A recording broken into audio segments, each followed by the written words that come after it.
오늘 이 말씀을 가지고 고난과 영광이라고 하는 제목으로 함께 말씀을 나누겠습니다. 고난과 영광이라고 하는 이 주제에 대해서 우리 예수님께서 고난과 영광에 대하여 어떠한 본을 우리에게 보이셨는지 우리가 함께 살펴보면서 우리가 주님을 섬기고 또 우리가 따라갈 때 어떤 마음 가지고 따라가야 될까 우리가 함께 배워볼 수 있겠습니다. 오늘 표현 가운데 보면 이런 표현이 나타나죠. 인자가 영광을 얻을 때가 왔다. 이 표현이 나타납니다. 23절 우리가 읽은 말씀에 보면은 인자가 영광을 얻을 때가 왔다. 이렇게 표현했어요.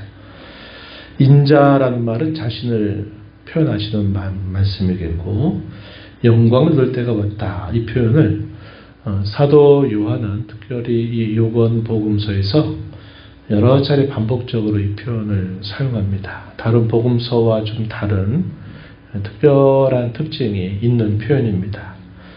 그렇다면 이런 표현들이 이 요한복음에서 어디에서 반복적으로 표현되는가 하는 것을 우리가 보고 이 의미가 과연 뭘까 하는 것을 우리가 생각해보고 그 의미 속에서 우리가 발견하는 하나님의 은혜가 무엇인가 우리가 함께 생각해 볼 수 있겠습니다.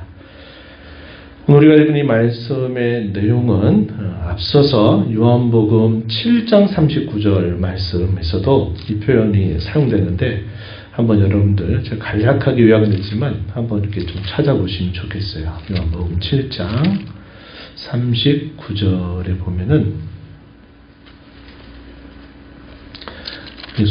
예수님이 이렇게 하시는 일에 대한 이 가로 안에 처리되어 있는 표현을 우리가 볼 수 있겠는데 39절에 한번 보세요. 보면 이는 그를 믿는 자들이 받을 성령을 가리켜 말씀하신 것이라. 가로 안에 예수께서 아직 영광을 받지 아니하셨으므로 성령이 아직 그들에게 계시니 아니하시더라. 복음서 가끔 읽다 보면 이 괄호 안에 이렇게 표현되는 부분들이 있어요. 우리 신명기에서도 보면 이렇게 괄호 안에 처리된 부분들이 있는데 이런 부분들은 우리에게 어떤 상황이나 뜻을 설명할 때 이렇게 마치 약간 해설을 덧붙이듯이 이렇게 기록되고 있는 부분이다. 이렇게 볼 수 있습니다.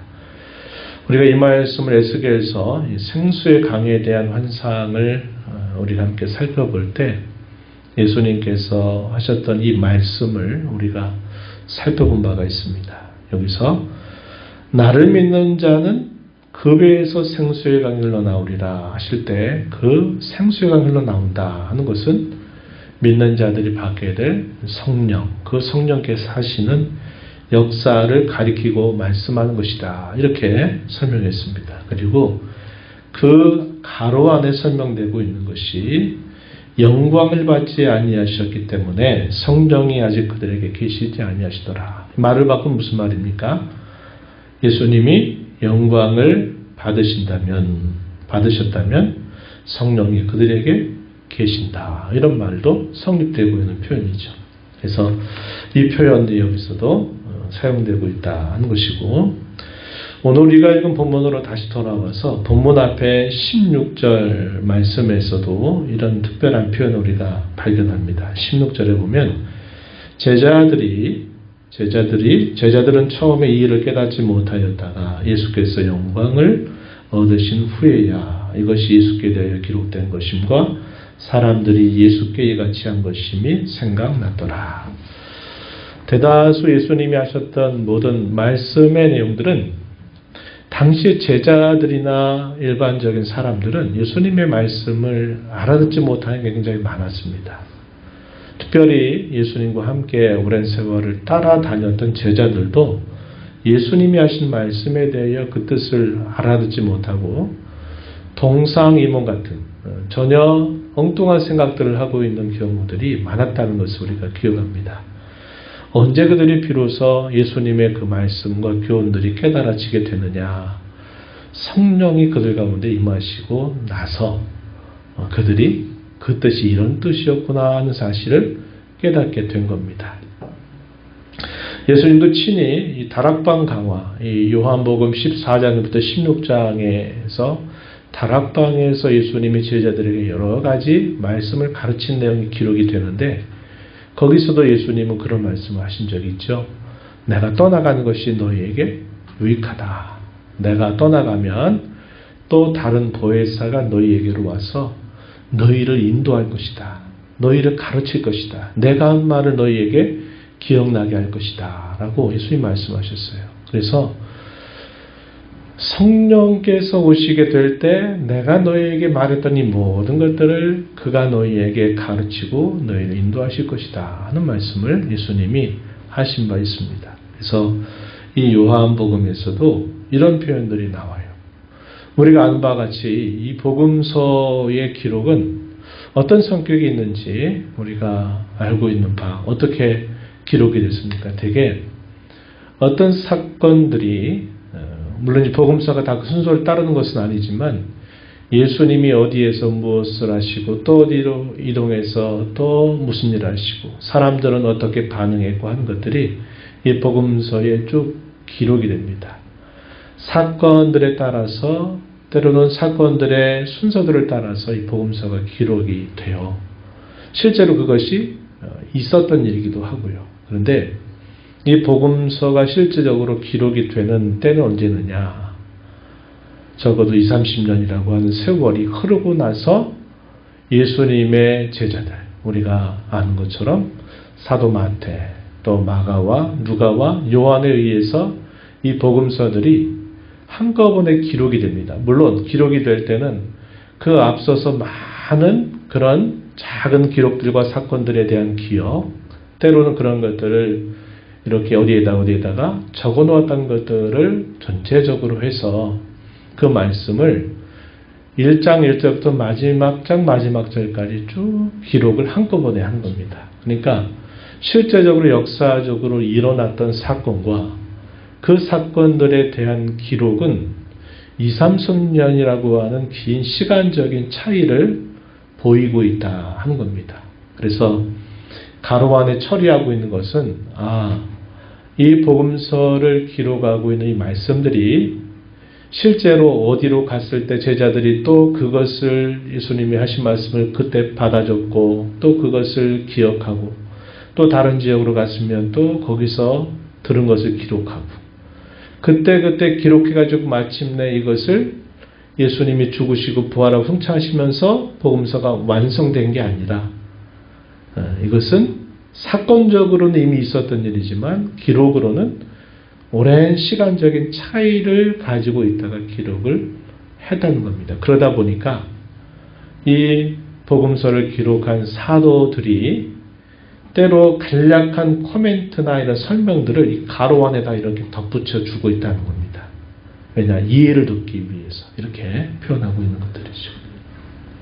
그래서 여기 16절에서도 이렇게 우리 본문 앞에 16절에서도 이 일을 깨닫지 못하다가 예수께서 영광을 얻으신 후에, 이 말은 성령께서 그들 가운데 강림하시고 난 이후에 그들이 이것을 알았다, 이렇게 표현을 해주고 있습니다.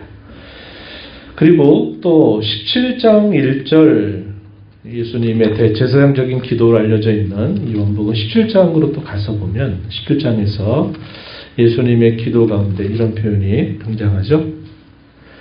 예수께서 이 말씀을 하시고 눈을 들어 하늘을 우러러 이르시되 아버지여 때가 이르러 싸우니 아들을 영화롭게 하사 아들로 아버지를 영화롭게 하게 하옵소서, 이렇게 말합니다.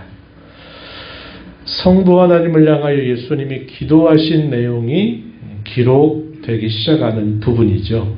그래서 아버지여 때가 이르렀사오니 아들을 영화롭게 하사 자신을 영광스럽게 하사, 이 말은 영광을 얻게 하사, 이런 말과 같은 뜻을 담고 있는 표현입니다. 아들로 아버지를 영화롭게 하게 하옵소서. 하나님께서 아들을 영광스럽게 하실 때가 이제 이르렀다, 예수님이 이렇게 기도 가운데 말씀을 하고 있다는 겁니다. 그래서 이런 표현들이 우리가 보게 될 때 영광을 얻으신다라고 하는 이 표현이 사도 요한에 의해서 여러 차례 반복적으로 표현되고 있다는 것을 우리가 확인할 수 있습니다. 그렇다면 이 영광을 얻을 때라고 하는 이 의미가 과연 뭘까? 우리가 이제 생각을 해봐야 된다 이 말입니다.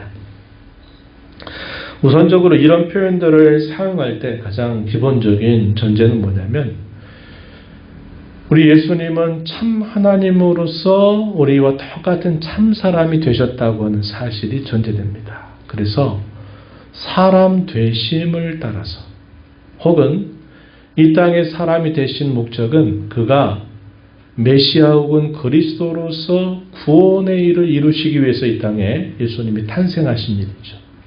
그래서 그분은 성부 하나님께로부터 보냄을 받아서 이 땅에 우리의 구세주로 탄생하셔서 공생애를 살고 계시고 있다는 것을 우리가 전제하는 겁니다. 이것을 두고 바울 사도는 이 빌립보서 2장 6절에서 뭐라고 표현했느냐?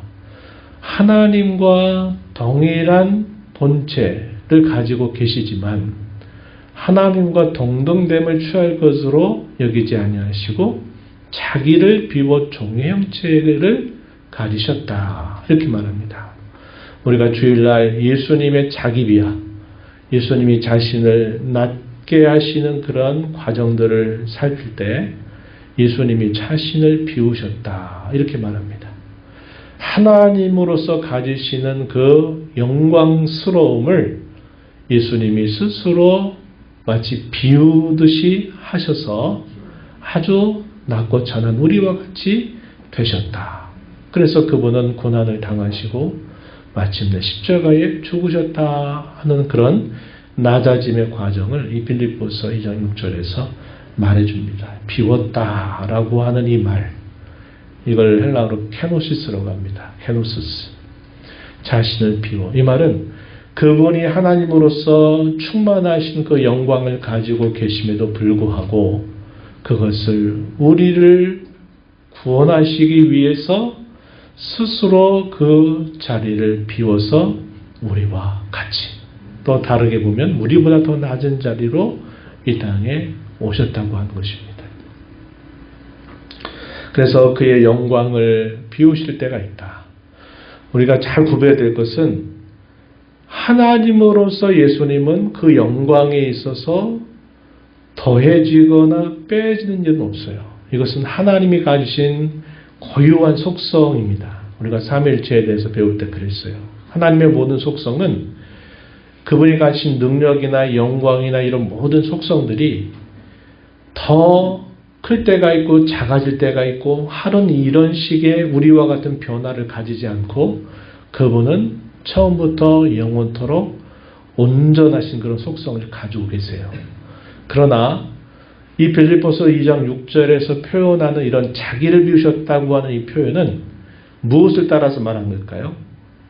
하나님으로서 말하는 것이 아니라 우리의 구원자로서 우리와 같은 사람 되심을 따라서 혹은 우리의 구원을 위한 메시아의 직분을 행하시기 위함을 따라서 자신을 비우셨다. 이렇게 표현하는 겁니다. 그래서 오늘 우리가 읽은 이 요한복음에서 뭐라고 말해요? 인자가 영광을 얻을 때가 왔도다. 이 말은 영광을 비워둔 그 상태가 있었다면 그 영광을 다시 얻을 때가 이제 왔다. 이렇게 말씀하고 있는 뜻이라는 겁니다. 이것은 교리적으로 대단히 중요한 이야기입니다. 그래서 여러분들이 성경에서 이렇게 말할 때 여러분들이 꼭 이해해야 될 것은 제가 말씀드린 것처럼 예수님이 하나님 되심으로 말씀하신 게 아니라 우리와 같은 사람 되심 혹은 메시아 되심을 따라서 성경이 이렇게 표현하고 있는 겁니다. 예수님이 피곤하셨다, 우셨다, 배고프셨다 하는 것들, 우리와 똑같은 그런 사람이 겪는 그 동일한 경험을 겪으셨다 할 때도 우리가 그분의 사람 되심을 따라서 우리가 볼 때는 당연히 우리가 겪는 모든 우리의 몸의 욕구들 이런 것들을 예수님도 그대로 경험하셨다는 것을 말해 주는 겁니다. 이게 참 신비로운 거예요. 세상 사람들이 이해하기가 너무 어려운 거예요. 하나님으로서 이렇게 말할 수 없어요. 예수님이 죽으셨다 할 때도 그분이 하나님으로서 죽으셨다? 이게 말이 됩니까? 안 되죠. 어떻게 하나님이 죽으세요? 그럴 수 없어요. 근데 예수님 분명히 우리를 죽으셨다 할 때는 무엇을 따라 죽으셨다고 말하는 겁니까? 사람 되심을 따라. 다시 말해서 우리의 구속자로서 그분은 우리의 죄를 대신해서 죽으셨다라고 말하는 겁니다. 그래서 이런 표현들을 우리가 잘 구별해서 이해를 해야 된다 하는 것이고, 참고적으로 드릴 말씀입니다. 그렇다면 이제 본 의미로 들어가서 인자고 영광을 얻을 때가 왔다 할 때 이것이 무엇을 뜻하느냐 하는 겁니다. 이게 중요해요. 우리가 일반적으로 얘기할 때는 고난과 영광이라고 하는 것을 우리가 생각해 볼 때 우리 어떤 생각합니까? 고난은 고난이고 영광은 영광이지. 분명히 우리 나눠서 말해요. 어떤 사람이 어려움을 겪고 고난을 당하고 굉장히 힘든 때를 지내는데 그걸 영광이라고 말하는 사람은 아무도 없어요. 그렇게 말하면 당신 좀 이상한, 정신 좀 이상한 것 같아. 이렇게 말할 수 있을 거예요. 야, 그게 무슨 영광이냐. 그건 어려움이고 고난이고 고통인데 그걸 뭐 영광이라고 말하냐. 누구든지 이렇게 반문을 할 겁니다. 그런데 이 요한복음에서 표현하고 있는 이 표현이나 예수님이 하셨던 이 말씀의 의미에는 다른 의미가 거기에 들어가 있다는 거예요. 그게 뭐냐면 영광을 얻을 때라고 할 때 그 영광을 얻는 그 시작점을 어디로부터 보느냐. 우리는 일반적으로 어디서 볼까요? 부활하시고 승천하시고 하늘 우편에 계시는 것. 이걸 우리가 영광이라고 말하고 싶은 거예요. 그런데 이 요한복음의 이 표현, 우리가 반복적으로 사용하고 있는 이 표현은 어디서부터 말하느냐? 그분의 죽으심부터 말한다는 거예요. 예수님이 죽으신 것이 어떻게 영광이 되느냐 한 게 우리가 이해하기가 너무나 어려운데 이 요한복음이 표현하고 있는 이 표현의 뜻에는 예수님이 우리를 위해서 죽으신 것을 두고 영광을 얻으신 것으로 표현하겠다는 겁니다. 그것으로부터 1년에 어디까지? 다시 사망의 권세를 깨뜨리시고 하늘로 다시 오르시고 하나님의 우편 보좌에서 계속 그가 기도하시고 모든 열방과 또 모든 교회를 다스리는 왕으로서 그가 계시다가 영광과 위엄의 주님으로 다시 재림하시게 될 것. 이것 전체를 말하는데 이 영광을 얻으신다라고 말할 때는 예수님의 죽으심으로부터 시작해서 부활하시고 우리가 아까 살펴봤던 말씀처럼 승천하심으로써 예수님이 자신의 모든 하셨던 미션, 사명을 다 보고하고 됐다, 다 이루어졌다 라는 것을 확인하고 그래서 오순절날 성령께서 강림하시게 되는 사건이 있었다는 겁니다. 사도행전 2장에서 베드로 사도가 이 오순절날 설교할 때 그런 말을 해요.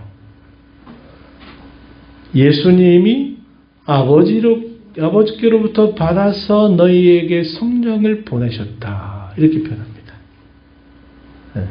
그래서 성령이 어떻게 인류 가운데 오셨느냐 했을 때는 아버지께서만 보내신 것이 아니라 아들께서도 보내셨다. 이렇게 말하는 겁니다.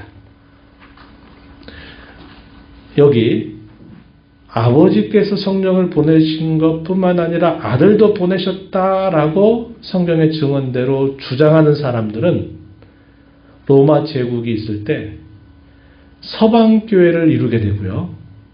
또 반대로 아버지께로부터 오신 것은 맞지만 아들이 보내신 것이라고 인정할 수 없다라고 주장한 사람들은 어느 교회를 이뤘을까요?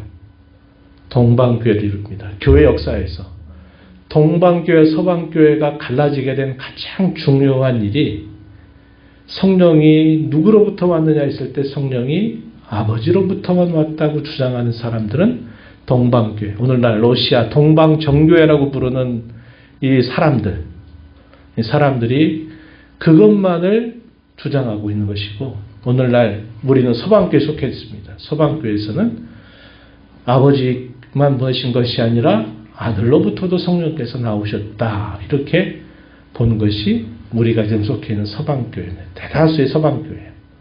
동방정교회는 역사적인 뿌리가 거기로부터 갈라져 가지고 지금은 너무나 멀리 나가버린 거죠.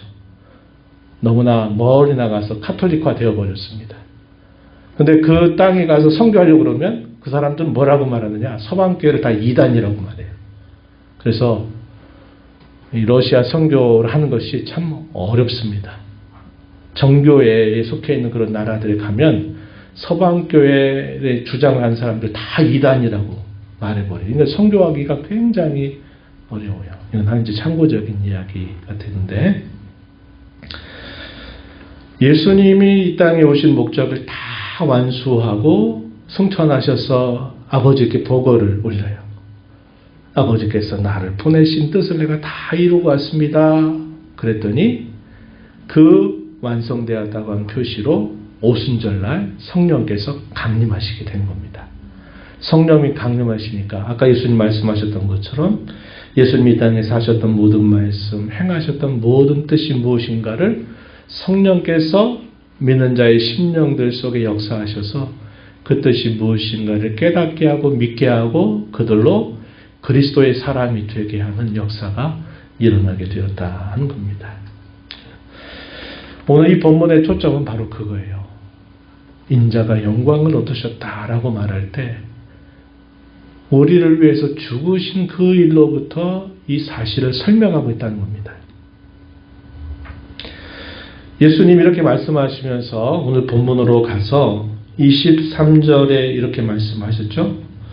말씀하시고 난 다음에 24절부터 무슨 말씀하시냐면 우리 많이 들어본 말씀을 하셨어요. 그게 뭐냐면 밀알에 대한 비유입니다.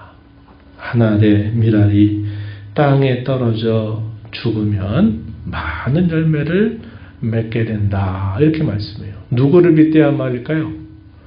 예수님이 십자가를 앞두고 친히 자신을 빗대어서 하신 말씀이에요.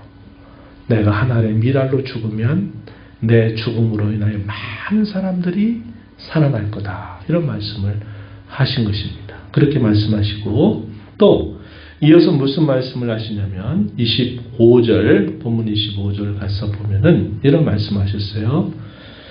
자기 생명을 사랑하는 자는 잃어버릴 것이지만 세상에서 자기 생명을 미워하는 사람은 영생하도록 보존하리라, 이렇게 말합니다. 많이 들어본 표현이죠. 어떤 말씀이었습니까? 예수님이 내가 이제 예루살렘에 올라가면 종교 지도자들에 의해서 고난받아 내가 십자가에 죽을 거다. 그러나 내가 사흘 만에 다시 살아날 것이다 하는 것을 공식적으로 예수님이 3번 말씀해 주시죠. 이런 말씀을 하시면서 동시에 하셨던 말씀이 누구든지 나를 따라오려거든 자기 십자가를 지고 자기를 부인하고 나를 따를 것이다. 생명을 얻고자 하면 죽을 것이요 자기 생명을 미워하면 그 사람은 살게 되리라. 소위 이런 삶과 죽음에 대한 역설이라는 말씀을 주시면서 예수님을 따르는 제자의 도리가 무엇인가 하는 것을 예수님이 말씀하셨는데 여기서도 그 말씀하신 거예요. 인자가 영광을 얻을 때가 왔다 하시면서 미랄에 대한 말씀하시고 그리고 삶과 죽음의 역설, 살고자 하는 자는 죽을 것이요 죽고자 하는 자는 살리라. 옛날 이순신 장군도 그런 말 했다 그러죠. 예수님께서 그런 말씀을 아주 오래전에 진리로 말씀하신 겁니다. 그리고 나를 따라오려거든 결국은 자기를 부인하고 나를 따라야 된다 하는 그런 말씀을 예수님이 하셨다는 겁니다. 그래서 이 말씀을 통해서 우리가 깨닫는 바가 뭐냐. 첫 번째는 이 영광을 얻을 때라고 하는 이 말씀은 우리를 위해서 죽으신 것으로부터 예수님이 그 영광을 얻으신 것으로 표현하고 있다는 겁니다. 이게 우리가 잘 납득되지 않는데 그렇게 표현하고 있어요. 우리를 살리시기 위해서 기꺼이 죽으시기를 기뻐하셨던 것, 그것을 주님은 영광을 얻으신 것으로 표현하고 계시다 하는 겁니다. 이런 거죠. 이런 거죠.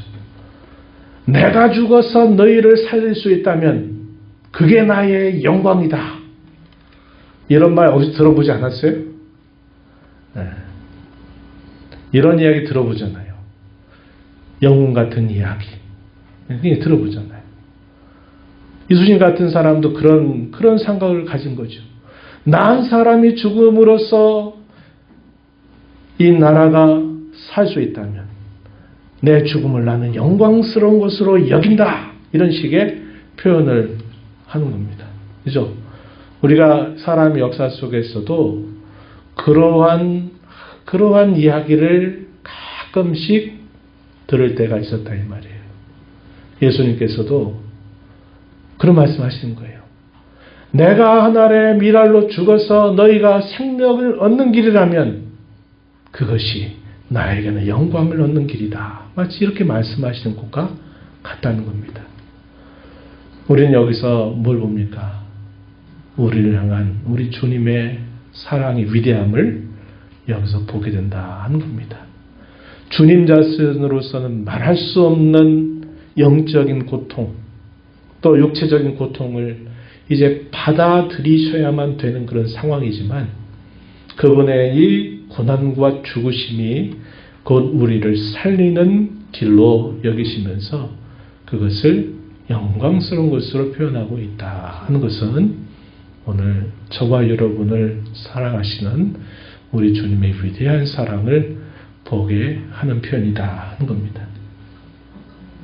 주님이 가셨던 이 영광을 향한 이 길은 오늘 그분을 사랑하고 따라가는 저와 여러분에게 있어서 가르침과 본보기가 된다는 사실을 우리는 기억해야 합니다. 그래서 우리가 아는 것처럼 이런 표현들 많이 쓰잖아요. 고난이 없다면 영광이 없다. No cross, no crown. 이런 말을 우리가 써요. 또 우리가 성경을 살펴보는 바대로 하나님이 그의 자녀들에게 어떤 고난과 고통을 허락하실 때에는 뜻이 없는 고통이나 고난은 결코 없다 하는 것을 성경은 우리에게 눈이 가르칩니다. 심지어 어떤 경우라도 내 잘못 때문에 당하는 고난, 징계 같은 아픔을 겪는 일도 하나님은 우리에게 유익을 가져다 주시도록 하나님 우리에게 역사하신다는 겁니다.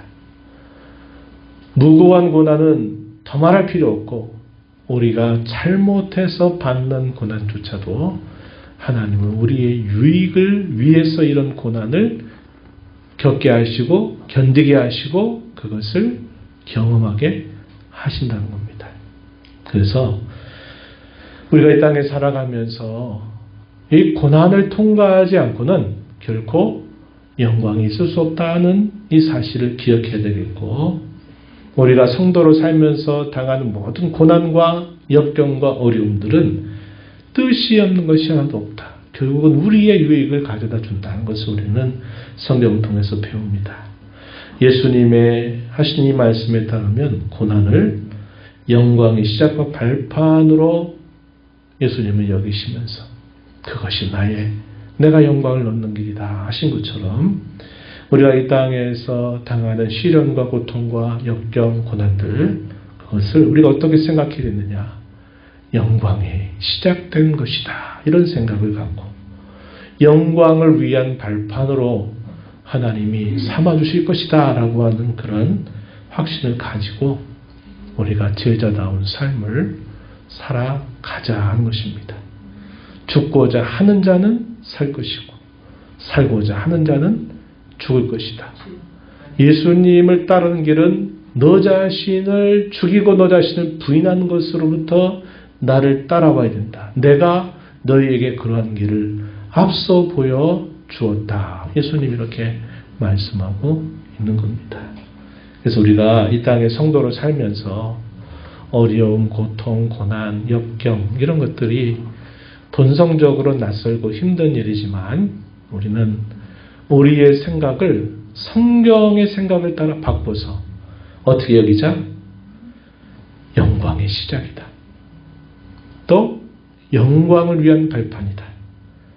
주님도 앞서서 이렇게 살아가시듯 앞서서 이렇게 좋은 본을 보이셨던 것처럼 나도 주님의 본을 따라서 이 고난 넘어 그 영광이 이르게 될 때를 바라보면서 이기고 인내하고 극복해 나가야 되겠다 하는 이런 마음을 가지고 우리 신앙을 걸어가게 되기를 바랍니다.